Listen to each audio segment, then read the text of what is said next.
Jadi salah satu apa itu gejalanya ning kene iki gatel. Aja ngeden-ngeden lho. Lah mong selamu tilit-tilitmu gatel ngono kok ayo. Lah iya gatel to? Gatel. Terus kaya wong elak ngono ki to? Oh gak iki? Oh gak? Gatel tok. Gatel tok.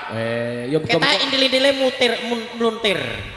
Muter-muter. Nduk, kita main durasi ya, Nduk. Oh nggih. Iki sawetara wis kira-kira tabuh 11:34.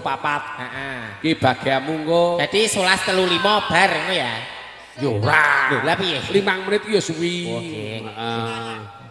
Kula cepet nih mawon nggih. Assalamualaikum warahmatullahi wabarakatuh. Nah, Ya aja to.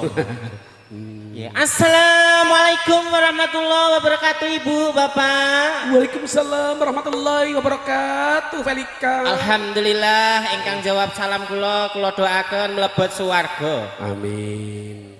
Ingkang boten